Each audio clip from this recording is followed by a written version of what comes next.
Salut, c'est Clément. Dans cette vidéo, je vais te parler de pourquoi tu n'aimeras probablement jamais aborder. Et ensuite, dans une deuxième partie de vidéo, je vais te présenter 3 solutions qui peuvent te permettre de sortir de là. Et bien sûr, je vais te parler de la meilleure solution pour moi, qui est en réalité une combinaison de la 2 et la 3. Mais avant tout, on va parler de pourquoi cette sensation désagréable au moment d'aborder. De quoi est-ce que ça peut venir, cette sensation qui nous empêche d'aller vers l'inconnu? Eh bien, tout simplement, on passe tous par une situation de peur de l'étranger. C'est quelque chose qui a été montré par Mary Ainsworth avec son expérience qu'elle a appelée le paradigme de la situation étrange, où elle a tout simplement testé ce qui se passait quand elle mettait des bébés et leur maman dans une salle avec un expérimentateur, et ce qui se passait quand la maman partait, quand la maman revenait, quand l'expérimentateur arrivait, revenait, etc. Et elle a pu montrer que tout le monde passe par un stade de peur de l'étranger, et que cette peur de l'étranger va être gommée si les réactions parentales vont être rassurantes suffisamment de fois, etc. Sauf que si vous êtes devant cette vidéo, c'est que très probablement ça ne s'est pas passé correctement pour vous, ou alors il s'est passé d'autres choses par la suite qui ont aggravé cette peur de l'inconnu. Mais déjà, on part tous avec cette peur instinctive de l'étranger. Et en plus de ça, imaginons que ce qui se produit pour probablement chacun d'entre nous, quand on est petit, on n'arrête pas de nous répéter, parle pas aux inconnus, il faut se méfier des inconnus, si quelqu'un te parle dans la rue, tu lui réponds pas, etc. Eh bien, ça va accentuer un sentiment déjà un peu présent de il faut se méfier de l'inconnu. Donc ça va créer une sorte de conditionnement négatif. Quand je pense au fait d'aller parler à des inconnus, je ressens un sentiment désagréable, je ressens une certaine peur, je ressens une certaine gêne. Donc va s'installer ce conditionnement négatif.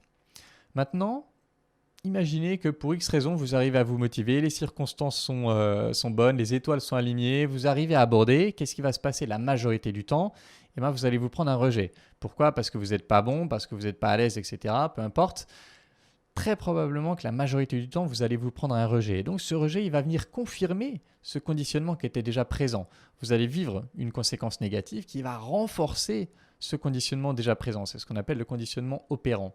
Cette conséquence négative vous fait vivre des émotions négatives et donc vous dites non vraiment j'avais raison d'avoir peur, etc. Et donc ça va vous bloquer encore plus dans cette situation euh, de peur du fait d'aller voir les étrangers, les inconnus, etc.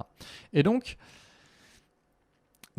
la bonne solution, ce serait de pouvoir devenir bon. Et c'est d'ailleurs ce que dit Ido Portal, qui est un coach en mouvement célèbre. Il dit si t'aimes pas, c'est parce que t'es pas bon. Sauf que pour être bon, il faut pouvoir pratiquer beaucoup. Et justement, le problème, c'est que quand on est dans cette situation de peur d'aborder, on n'arrive pas à pratiquer beaucoup parce que ça nous coûte tellement d'aller aborder qu'au final, on n'arrive pas à acquérir assez d'expérience pour devenir bon et donc pouvoir apprécier le processus. Et donc souvent, ce qu'on fait à ce moment-là, c'est qu'on commence à se baser sur une motivation extrinsèque, c'est-à-dire une motivation qui vient de l'extérieur, tout simplement.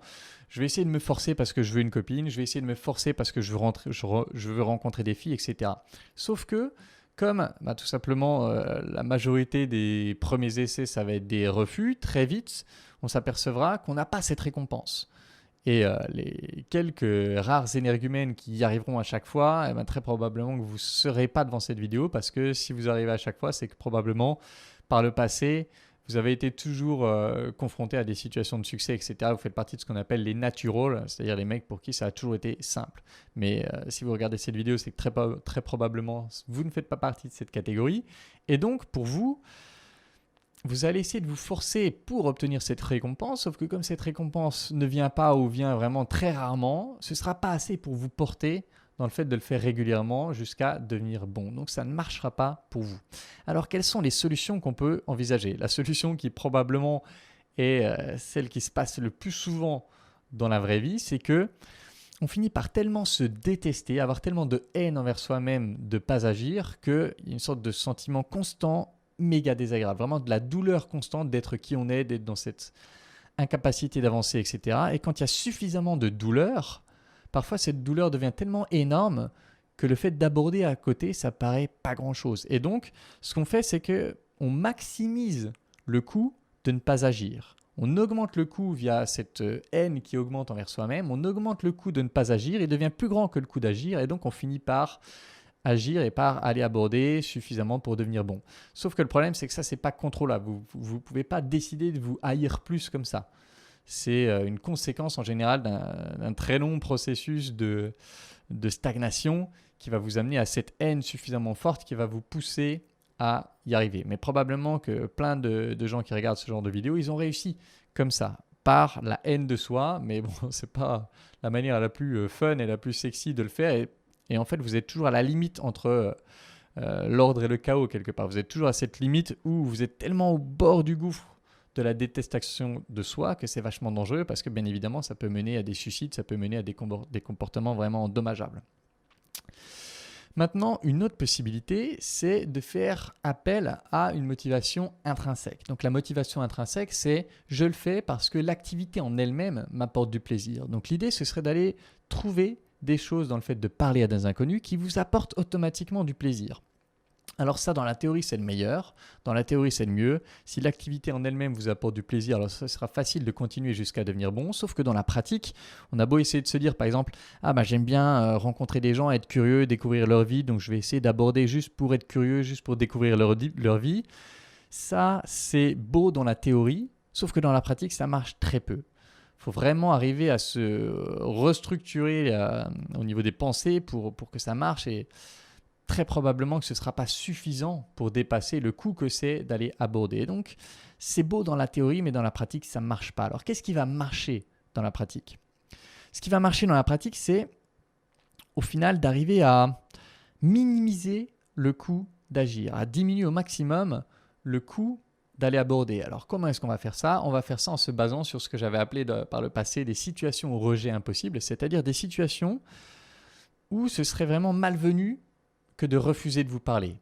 Je prends l'exemple des vacances à l'UCPA. L'UCPA, je ne sais pas si vous connaissez, mais c'est des vacances sportives. En gros, vous vous inscrivez, vous vous retrouvez avec un groupe de personnes qui sont inscrites aussi, et puis vous faites des activités sportives ensemble. Et donc, le but de l'UCPA, c'est non seulement de faire des activités cool, mais aussi de rencontrer des gens. Et donc, ce serait hyper malvenu dans ces situations de refuser de vous parler. Donc, le coût d'aborder devient immensément faible parce que il y a très peu de peur parce que ce serait malvenu, ce serait bizarre que de refuser de parler à quelqu'un. Donc, logiquement, je ne vais pas avoir peur de le faire parce que je sais que globalement, la personne va bien m'accueillir. Et donc, j'ai tellement minimisé le coût d'agir que je vais pouvoir agir plus souvent. Je vais pouvoir aller parler à un peu... Enfin, bien sûr que j'aurai quand même un peu peur, mais je serai capable quand même de dépasser cette peur parce qu'elle aurait été minimisée pour aller parler au maximum de gens et donc acquérir beaucoup d'expérience. Maintenant, vous n'allez pas partir en vacances à l'UCPA toutes les semaines et donc vous allez être limité si vous vous basez que là-dessus, mais il s'agira d'essayer de trouver d'autres situations dans le quotidien où ce sera plus facile d'aborder. Je prends l'exemple de conférences, des conférences de développement personnel. Pareil, là, quelqu'un qui refuse de parler à quelqu'un qui vient lui engager la conversation dans une conférence de développement personnel, ce serait bizarre. Donc là aussi, ce sera beaucoup plus facile.